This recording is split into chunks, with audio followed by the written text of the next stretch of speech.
Assalamualaikum warahmatullahi wabarakatuh. Bismillahirrahmanirrahim. Alhamdulillah, kita masih diberikan kesempatan oleh Allah untuk bertemu dalam proses pembelajaran jarak jauh hari ini di materi pelajaran Bahasa Indonesia. Untuk anakku kelas 11, sebelum mulai materi hari ini, baiknya kita baca basmalah terlebih dahulu.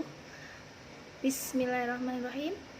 Semoga Allah mudahkan pembelajaran hari ini dan kalian bisa menyerap ilmu yang kalian dapatkan hari ini. Oke, kita sebelumnya sudah membahas tentang teks prosedur, di mana teks prosedur ini adalah sebuah teks yang memuat tentang langkah-langkah untuk melakukan suatu pekerjaan. Pada materi hari ini, kita akan juga bahas tentang teks prosedur yang berkaitan dengan struktur dan kaidah kebahasaannya.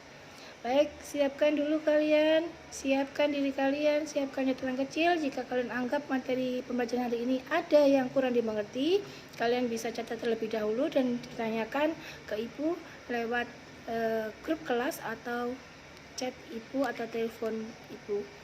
Baik, kita simak penjelasan materi pada hari ini. Yang kita pelajari di pertemuan kali ini adalah kompetensi yang berada di 3.19 dan 3.20 serta 4.19 dan 4.20 akan terbagi dalam beberapa pertemuan untuk kita bahas. Kalian bisa mengenali, mengkategorikan, menentukan, serta menelaah dan membuat rancangan berupa informasi yang terdapat dalam teks prosedur kompleks yang berupa pernyataan umum dan tahapan-tahapan. Sebuah teks yang berisi tentang cara, tujuan untuk melakukan sesuatu hal dengan langkah-langkah yang tepat dan berurutan sehingga menghasilkan tujuan yang diinginkan. Jadi dalam sebuah teks prosedur pastinya ada sebuah langkah-langkah yang nantinya ditampilkan secara berurutan dan tepat dalam penyampaiannya sehingga hasil yang diinginkan akan tercapai sesuai dengan harapan penulisnya. Artinya berisi tentang langkah-langkah atau tahapan-tahapan disusun secara informatif untuk memberikan suatu informasi kepada pembacanya, serta bisa bersifat objektif atau apa adanya. Jadi dalam pembuatan langkah-langkah tidak boleh dikurangi, tidak boleh ditambahi agar langkah-langkahnya tepat. Yang keempat, langkah-langkah berkelanjutan dengan penjelasan. Maksudnya di sini antara langkah-langkah 1 dan langkah 2 dan sebagainya harus saling berurutan, harus saling berkelanjutan sehingga hasilnya jelas. Yang kelima, bersifat universal, aktual, dan akurat serta logis. Jadi semua tahapan itu bersifatnya umum, bukan individual, berupa hal-hal yang sesuai dengan nalar kita dan pasti berupa itu tahapannya. 3 jenis. Yang pertama, teks prosedur sederhana, di mana teks prosedur ini tahapannya sangat sederhana sekali dan langsung bisa dipraktekkan. Contoh, cara memasak mie instan. Siapa yang tidak bisa masak mie instan? Yang kedua, teks prosedur protokol. Teks prosedur di sini langkah-langkahnya tidak bersifat ketat, dapat diubah-ubah. Contohnya, cara kalian dalam memahami materi, prosedur memahami dasar peralatan keselamatan kerja, atau keselamatan seorang pelaut misalkan. Kalau kalian misalkan contohnya memahami teks prosedur, tidak harus memahami langkah-langkahnya dulu, strukturnya dulu atau kaidahnya, bisa dibolak-balik. Yang ketiga, teks prosedur kompleks. Teks prosedur kompleks di sini dimaksudkan bahwa teksnya ditampilkan secara lengkap, dapat disertai sub-sub langkah-langkahnya seperti pembuatan visa, pembuatan paspor, akte kelahiran, dan lain sebagainya. Dalam teks prosedur memuat tentang 2 informasi, yaitu pernyataan umum, di mana pernyataan umum ini berisi pendahuluan atau pemaparan tentang tujuan yang akan dibuat dari sebuah teks tersebut. Yang kedua, informasinya berupa tahapan-tahapan atau langkah-langkah yang dijabarkan secara urut dan terperinci oleh pembuatnya. Yang tujuan, di mana tujuan ini merupakan sebuah pendahuluan, bisa berupa judul, atau tujuan yang ingin dicapai nanti.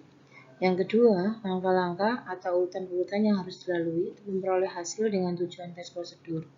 Yang ketiga, penutup bisa berupa simpulan prosedur kerja. Bagian ini tidak selalu terdapat dalam sebuah teks prosedur. Jadi sifatnya seperti sunnah. Pertama, menggunakan kalimat imperatif, di mana kalimat ini berisi perintah. Yang kedua, kalimat deklaratif berupa pernyataan. Biasanya kalimat ini menunjukkan pada keinginan untuk memberikan informasi kepada pembacanya. Yang ketiga, interrogatif atau pertanyaan.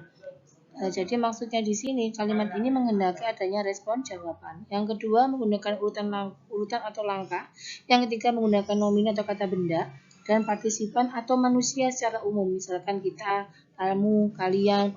Yang keempat menggunakan kata kerja atau verbal, kata yang menghendaki sebuah tindakan. Contoh makan, minum, dan sebagainya. Yang terakhir menggunakan konjungsi temporal, konjungsi waktu. Misalkan setelah, sesudahnya, kemudian. Yang pertama, menentukan tema. Jadi kalian menentukan mau membuat apa, jenis temanya. Yang kedua, menentukan jumlah langkah yang dibutuhkan. Terus memperhatikan urutan langkah. Jadi kita perhatikan urutan langkahnya sudah jelas atau enggak, sudah runtut atau enggak, ada hubungannya atau enggak. Yang terakhir, periksa kembali apakah ada langkah-langkah yang harus direvisi.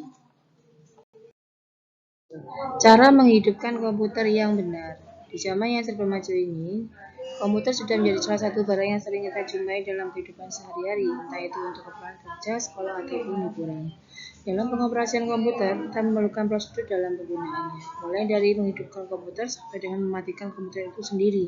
Bagi kalian yang ingin tahu tata cara untuk menghidupkan komputer, kalian bisa mengikuti langkah-langkah berikut.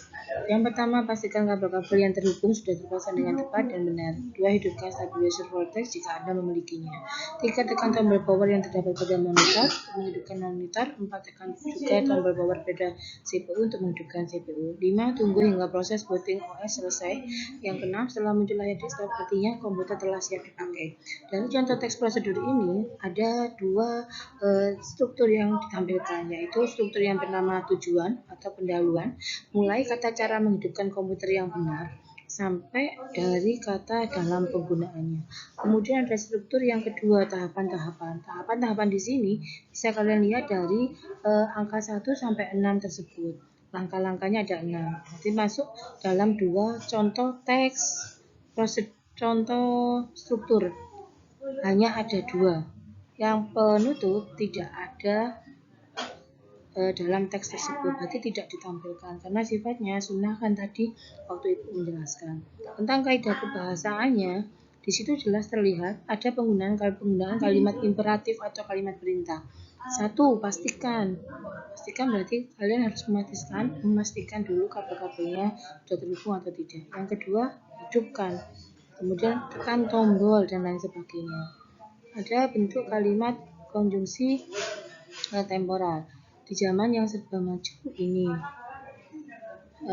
Contoh tersebut antara lain seperti itu. Nanti kalian bisa amati sendiri, kalian analisis sendiri. Demikian pembelajaran hari ini. Semoga kalian memahami dengan baik. Dan perlu Ibu tegaskan di sini ada untuk struktur dan kaidah yang harus terdapat dalam teks prosedur. Yang lainnya strukturnya terdiri dari tujuan, tahapan-tahapan, dan metode. Kemudian kaidah kebahasaannya ada kalimat interrogatif, kalimat deklaratif, kalimat imperatif, kemudian ada bentuk kata penghubung dan sebagainya. Untuk tugas, Ibu tidak akan berikan tugas pada hari ini karena masih ada tugas yang telah diberikan pada pertemuan sebelumnya. Tolong kalian kumpulkan nanti hari Selasa minggu depan. Dan sebelum mengumpulkan, hubungi Ibu dulu jam berapa kita janjian untuk ketemu untuk pengumpulan tugasnya. Tugas kalian di rumah, pelajari materi selanjutnya tentang teks eksplanasi.